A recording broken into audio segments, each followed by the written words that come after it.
नमस्कार, आप देख रहे हैं एक्सप्रेस न्यूज़ भारत और मैं हूं आपके साथ मानसी सैनी। आज हम बात करेंगे हवा महल विधानसभा की। आप सभी को पता है कि हवा महल विधानसभा से जितने भी प्रत्याशी मैदान में उतरे हैं, हम बखूबी आपसे मुलाकात करा चुके हैं और बता चुके हैं कि हवा महल के समीकरण क्या हैं।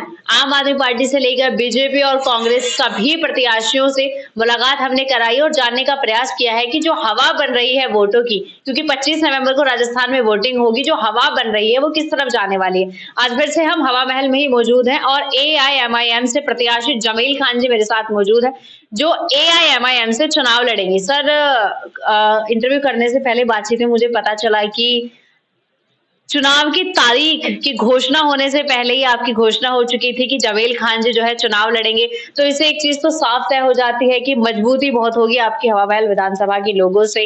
तो अभी तक के क्या समीकरण आपको लग रहे हैं, क्या आपको लग रहा है, क्योंकि प्रत्याशी देखिए काफी सारे प्रत्याशी मैदान में उतर चुके हैं, तो कहीं ना कहीं लोग अब चुने तो किसको चुने। बीजेपी और कांग्रेस का रिवाज एक चलता आया था, लेकिन आपको पता है आम आदमी पार्टी मैदान में आ चुकी है और जमील खान जी मैदान में उतर चुके हैं माफ करेगा। तो मुझे बताइए कि क्या आपको अभी तक समीकरण समझ में आ रहे हैं, कितना जुड़ाव आप लोगों से अभी तक महसूस कर रहे हैं। बहुत बहुत धन्यवाद पहले तो आपके न्यूज़ चैनल का। मैं ये कहना चाहूँगा कि जैसा कि आपने अभी बताया दर्शकों को कि मेरा नाम तो काफ़ी पहले ही चुनाव की तारीखें घोषित होने से पहले ही घोषित हो चुका था। अब क्योंकि मैं राजस्थान प्रदेश अध्यक्ष भी हूँ, तो मुझे ही चुननी थी मेरी सीट की मुझे कहाँ से चुनाव लड़ना है, क्योंकि मैं जयपुर का ही हूँ। तो मुझे सबसे बेहतर सीट हवा महल विधानसभा ही लगती है, क्योंकि यहाँ मेरी पहले से भी काफ़ी पकड़ है, काफ़ी लोग हैं मेरे जानकार, मेरे रिश्तेदार, रिलेटिव्स वगैरह। हमारा यहाँ से पुराना ताल्लुक है, पुराना संबंध है, तो उसका फ़ायदा बखूबी मुझे मिल भी रहा है उसका।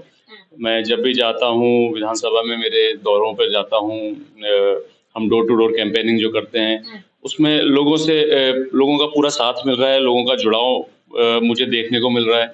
लोग आगे बढ़ के आ रहे हैं, अपनी प्रॉब्लम्स बता रहे हैं, जिन्हें हम काफ़ी सारी प्रॉब्लम सॉल्व भी कर रहे हैं और सॉल्व करने के लिए आगे कार्रवाई भी करवाते हैं। तो इस तरह से लोग जुड़ भी रहे हैं और काफ़ी तादाद में काफ़ी सारे एरियाज़ ऐसे हैं हवा महल विधानसभा में जहाँ हम लोग रेगुलर जा रहे हैं, डेली, मतलब अलग अलग एरियाज़ में हम लोग जनसंपर्क के लिए जाते हैं। लोग जुड़ाव महसूस करते हैं, हम भी उनकी परेशानियां सुनते हैं, उनसे बात करते हैं और अपनी पार्टी की आइडियोलॉजी के बारे में उनको बताते हैं। जी। तो अभी आपने कहा कि आपके पुराने ताल्लुकात हैं हवा महल विधानसभा के लोगों से, और आपने कहा कि उसका फायदा मुझे मिल भी रहा है और आने वाले भविष्य में आप कामना भी कर रहे हैं कि मिलेगा भी। तो मुझे ये बताइए, एक तो होती है पुराने ताल्लुकात की बात और एक होती है, अभी आपने कहा कि आप डोर टू डोर कैंपेन कर रहे हैं, जनता से आपका सीधा संपर्क बन रहा है। तो मुझे बताइए, जब जो दोनों चीजें मिल जाएंगी तो कितने प्रतिशत हवा महल की सीट आप अपने लिए सुरक्षित समझते हैं? देखिए, सुरक्षित आज की तारीख में किसी भी नेता के लिए कोई भी सीट सुरक्षित नहीं है। आप बड़े से बड़े नेताओं की अगर बात करें तो राहुल गांधी भी अमेठी हार जाते हैं, ठीक है, और अशोक गहलोत के बेटे भी जोधपुर हार जाते हैं। तो सुरक्षित तो हम किसी भी सीट को नहीं बोल सकते, लेकिन ये ज़रूर है कि हमारी मेहनत बहुत अच्छी चल रही है, लोग बहुत अच्छे से हमसे जुड़ाव महसूस कर रहे हैं, जुड़ रहे हैं हमारी पार्टी से, क्योंकि सभी लोगों को हमारी पार्टी के आने का इंतज़ार था काफ़ी सालों से। लोग काफ़ी सालों से दूसरे तरीके से पार्टी से जुड़े हुए थे, लेकिन जब पार्टी ऑफिशियली पिछले साल राजस्थान में आई और अब हम लोग डोर टू डोर जा रहे हैं, लोगों के घर तक जा रहे हैं, लोगों से मुलाकात कर रहे हैं, लोग अपने आप को हमारी पार्टी से जोड़ रहे हैं, क्योंकि पार्टी का इंतज़ार था उन लोगों को कि भाई जब तक मजलिस नहीं आएगी हम किसी और पार्टी से जुड़ेंगे भी नहीं। कुछ लोग जो दूसरी पार्टी से जुड़े वो भी वो पार्टी छोड़ के हमारी पार्टी में आ रहे हैं, हमारी पार्टी को मजबूती दे रहे हैं। तो बहुत अच्छी बड़ी बड़ी टीम्स हैं जो हमारे साथ जुड़ी हैं अभी रिसेंटली हाल ही में, जिनकी वजह से हमें काफ़ी मजबूती मिली है पार्टी को। सर, मैं चाहती हूँ कि आप अपनी पार्टी की जिस आइडियोलॉजी को लेके आप लोग मैदान में उतर रहे हैं, लोगों से चर्चाएं कर रहे हैं, लोगों को बता रहे हैं, तो एक खास विचारधारा में जानना चाहती हूँ, क्या परसेप्शन लेकर आप लोग चल रहे हैं और किस, वो कहते हैं ना कि किसी चीज को अपनी मजबूती बनाकर आप लोग मैदान में है, तो मैं चाहती हूँ आप वो भी हमसे साझा करें। देखिए, हमारी पार्टी की बहुत ही बेसिक आइडियोलॉजी है, जो कि हम ये मानते हैं कि हिंदुस्तान के अगर परिप्रेक्ष्य में हम बात करें तो सबसे सॉलिड भी है। वो ये है कि जितने भी मजलूम हैं, शोषित, वंचित, दलित वर्ग जो है, माइनॉरिटी वर्ग जो है, जो पीछे छूट चुका है, जिन्हें दूसरी सरकारों ने पीछे छोड़ दिया है, उनको हम साथ लेके उनको आगे बढ़ाने का काम हमारी पार्टी कर रही है। यही हमारी आइडियोलॉजी है, यही हम लोगों को बता रहे हैं कि भाई जो लोग पीछे छूट चुके हैं, जिनको सिर्फ वोट के रूप में इस्तेमाल किया गया है, जिनसे सिर्फ झूठे वादे किए गए हैं, जिनका कभी उत्थान के लिए जिनकी बात नहीं गई है, जो शिक्षा में, स्वास्थ्य में, रोजगार में, सुरक्षा में, हर चीज में पीछे रह गए। हम उनके उत्थान की बात करते हैं। ठीक है, जिन लोगों को कभी पूछा नहीं गया तो आप चाहते हैं और आप बात करते हैं कि उन लोगों को सामने लाया जाए और उनके हित के लिए बात की जाए। बेशक बेशक यही हमारी पार्टी का आइडियोलॉजी है। और एक जो दूसरी चीज मैं आपको बताना चाहूंगा कि पार्टी के जो हमारे लीडर हैं बैरिस्टर असदुद्दीन ओवैसी साहब, जो हमेशा हर वक्त हर बात यही बोलते हैं कि गरीब, शोषित, वंचित लोगों में से जो ये लोग पीछे रह गए हैं, इन्हीं में से हमें लीडर्स लेके आने हैं। यहाँ से ही हमें लीडरशिप खड़ी करनी है। तो हम जब भी मैं डोर टू डोर कैंपेनिंग पे जा रहा हूँ या मैं कोई भी सभा में जा रहा हूँ, तो हम लोग ऐसे लोग आइडेंटिफाई करते हैं जिनमें लीडरशिप क्वालिटीज होती हैं।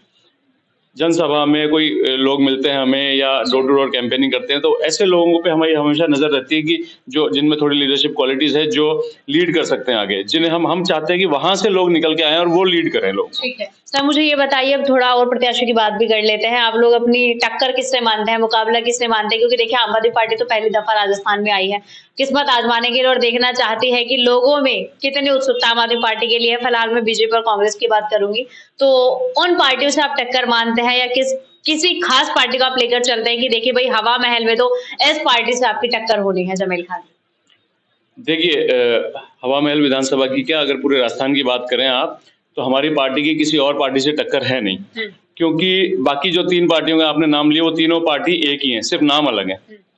आप ये देखिए कि अगर आंकड़े उठा के, आपको कहां से लगता है कि तीनों पार्टियां बिल्कुल अलग की बात कर रहा हूँ, मैं आंकड़ों पे आ रहा हूँ। अगर आप आंकड़े उठा के देखेंगे तो 2014 के बाद से 1000 से ज्यादा एमएलए, एमपी, पार्षद और दूसरे बड़े चुनाव से पहले मिले या चुनाव के बाद जीतने के बाद मिले या हारने के बाद मिले या कांग्रेस की सरकार बनाने के बाद सरकार तोड़ के उनके साथ मिल गए और बीजेपी की सरकार बना दी। तो नाम अलग है इन लोगों का, नाम अलग है, काम से मिली भगत चलती है। सबकी मिली भगत है। आप ये देखिए, अशोक गहलोत खुद अपने भाषण में बोलते हैं कि वसुंधरा राजे ने मेरी सरकार बचाई।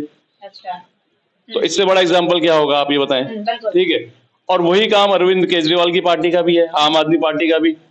वो भी, उसे भी हम कांग्रेस और बीजेपी की तर्ज पे ही रखते हैं, आम आदमी पार्टी को, क्योंकि वो उसने भी माइनॉरिटीज का, दलितों का, शोषित का, इनका किसी भी तरह से कोई भी उत्थान का काम नहीं किया है। सर जमील खान जी, अगर आम आदमी पार्टी की कांग्रेस से बात करें तो हम उतनी ज्यादा अनबन देखते नहीं है, क्योंकि केजरीवाल जी का सीधा निशाना तो प्रधानमंत्री नरेंद्र मोदी होते हैं। वो कहते हैं कि चुनाव आता नहीं और ईडी घर घर तक ये लोग पहुंचा देते हैं। तो आपको भी लगता है कि आम आदमी पार्टी और बीजेपी में भी समन्वय है आपस में?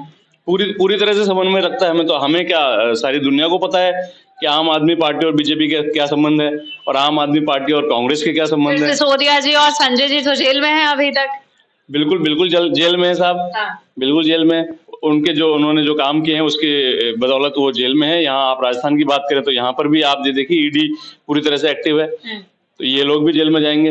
अगर गलत काम करेंगे, आप पेपर लीक करेंगे, आप घोटाले करेंगे, तो आप बिल्कुल जेल में जाएंगे। तो आप कह रहे हैं ये तीनों एक है, तो यही बात हो गई कि परिवार के सदस्यों को ये लोग उठा के जेल में डाल रहे हैं। नहीं, आप ये देखिए, परिवार के सदस्य नहीं, जो लोग इनकी खिलाफत करेंगे वो लोग अंदर जाएंगे। अच्छा, जो लोग इनकी खिलाफत करते हैं, ये ईडी की कार्रवाई और ये सम्मान और ये सारी चीजें, सीबीआई वगैरह, ये इनके बिल्कुल काम करेगी। ठीक है, अच्छा अभी हम थोड़ी ओवैसी जी की बात कर लेते हैं।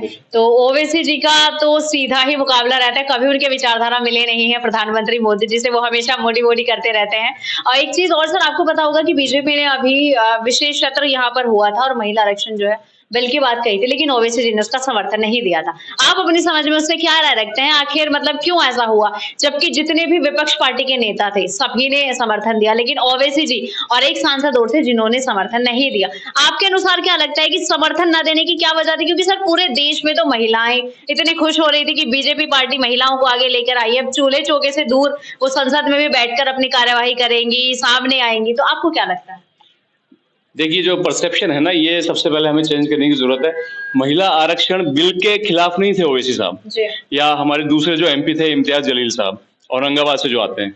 हमारी पार्टी के सिर्फ 2 ही एमपी ने इसकी खिलाफत की थी, महिला आरक्षण बिल की खिलाफत नहीं की थी। हमारी पार्टी ने बोला था, ओवैसी साहब ने ये बोला था कि इस महिला आरक्षण बिल के अंदर, महिला आरक्षण में आप एक सब डिवीजन कीजिए जिसमें माइनॉरिटीज की महिलाओं को, ओबीसी की महिलाओं को अलग से आरक्षण दिया जाए।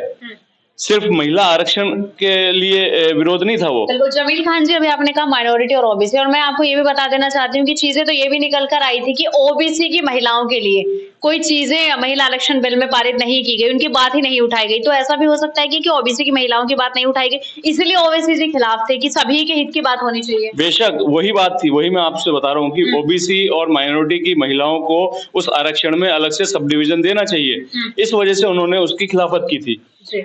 उस पर आपके जो चेयरपर्सन लोकसभा अध्यक्ष श्री ओम बिरला जी ने खड़े बोला ओबीसी साहब को कि साहब आपके साथ तो कोई भी नहीं है। तब ओबीसी साहब ने बोला कि मेरे साथ अल्लाह है और हम दो बहुत हैं बोले।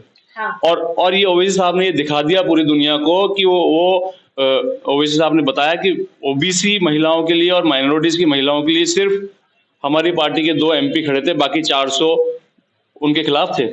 और उन 400 में कांग्रेस के भी थे, आम आदमी के भी थे और बीजेपी के भी थे, सभी सांसद उसमें शामिल थे।